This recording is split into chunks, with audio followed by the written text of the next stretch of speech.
The US presidential contest between the Democrat Kamala Harris and Republican Donald Trump features an array of legal battles over how the votes are cast and counted that are likely to last beyond Election Day on November the 5th. Such disputes concern 97 out of the 270 electoral college votes the candidates need to win. Qualifications or disqualifications will leave Georgia voters with the choice of 4 presidential candidates: Harris for the Democrats, Trump for the Republicans, Libertarian Chase Oliver, and the Green Party's Jill Stein. Now, let's take a look at how this is reflected in other places. Here in Arizona, laws enabling counties to invalidate registrations of voters who have moved out of state are in place under a federal appeals ruling. Voting rights groups argue that the legislation unfairly targets voter registration efforts. Last month, the US Supreme Court approved a Republican request to partially revive an Arizona law requiring proof of US citizenship for voter registration. Over in Georgia, the Republican-leaning electoral board has given the green light to a controversial rule requiring ballots to be counted by hand. The move has prompted criticism from both Democratic and Republican officials. There are several things that concern me about this. Number one, I do think it's too close to the election. I do. I think that it's too late to train a lot of poll workers that have already started their training processes, and to go back and have to retrain them on something like this. I think there's a lack of resources in many counties to effectuate this rule.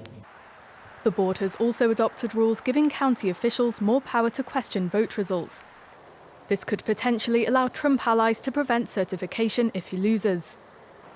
Further north in Michigan, the Republican National Committee has filed a string of lawsuits questioning the way absentee ballots are counted in the state. The RNC has also sued in Nevada, along with the Trump campaign, to force officials to check that registered voters are American citizens.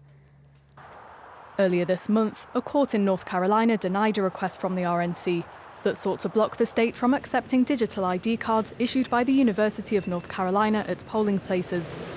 The committee is appealing the decision, a move which, if successful, could make it harder for students to vote.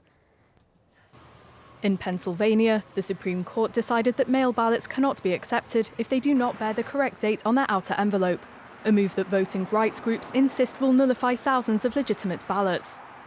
Meanwhile, the Supreme Court in Wisconsin is looking into a case that would ban mobile voting sites.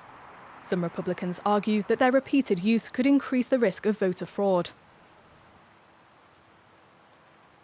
Well, let's bring in our own Fraser Jackson. He, of course, our correspondent watching all developments for us in Washington.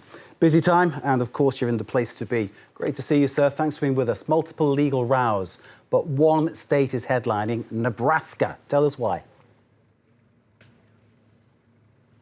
Yeah, bear with me a bit here, Mark, because we're going to get a bit into the weeds, but I promise you it is important.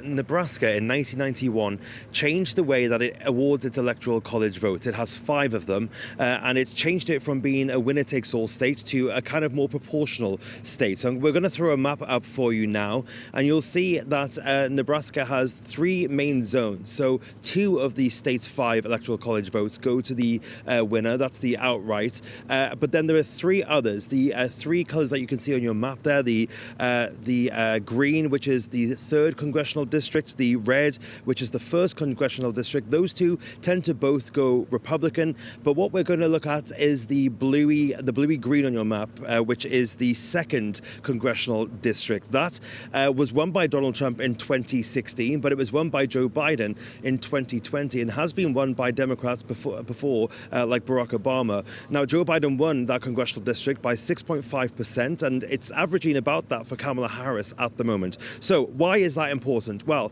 let me give you a hypothetical. Imagine that Kamala Harris does what Joe Biden was hoping to do and wins the northern blue wall, so Michigan, Wisconsin, and Pennsylvania, but then say Donald Trump wins all the Sun Belt states, the swing states on the bottom of the country that are still up for grabs as well, including Arizona, Nevada, Georgia, and North Carolina. Well, in that case, Kamala Harris would win the election with 270 electoral electoral votes.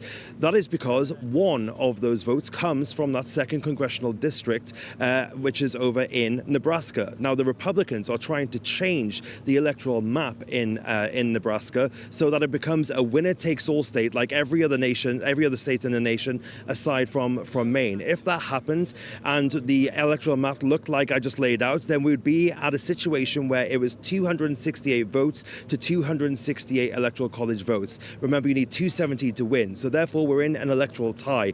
What happens in that situation? It then goes to Congress. It goes down to the House to decide who is going to be the president. They all vote. Donald Trump has the advantage in the House because there are more Republicans in the House, which would mean that Donald Trump would win the election. So it has become a bit of a battleground, albeit not a traditional battleground state, but there has been movement on this over the last 20 or so years, and the Republicans are still trying to get this changed, and that is an effort that has been reignited now thanks to Donald Trump. If you want a bit of an idea of how seriously the Democrats are taking this, Kamala Harris's ad campaign, as well as Joe Biden before her, and the House race that's going on in the 2nd congressional district, so far they've spent a total of $15 million just in that one congressional district, which is mainly in the city of Omaha, Nebraska, a population of fewer than 500,000 people. $15 million spent there compared to the Republicans spending just $200,000. So an important toss-up that could come down to prove quite pivotal on election day. And what is the likelihood then, Fraser, of Nebraska changing the way that it gives out electoral college votes? Well, really, there's just one man standing in the way of Nebraska changing that. His name is Mike McDonald. He is a state senator for Nebraska. He was previously a Democrat, but switched to the Republican side of the aisle after he was censured by the Democrats in Nebraska for a vote which effectively led to abortion rights being restricted in the state. Since then, he has now moved to the Republican side, and it was his one single vote, which blocked this from being able to go through the state legislature there in Nebraska. The reason for that, he said it didn't seem fair was the main one, really. That's why he kiboshed it. But the main one, he says, that it really gives Omaha some national importance, which it certainly does. A lot of headlines are now swirling around this, especially since his single votes blocked this from becoming a reality. He also says that it brings money into the city. Remember that $15 million that I've just mentioned. And he also says that it makes the politicians work for the votes of people in Nebraska.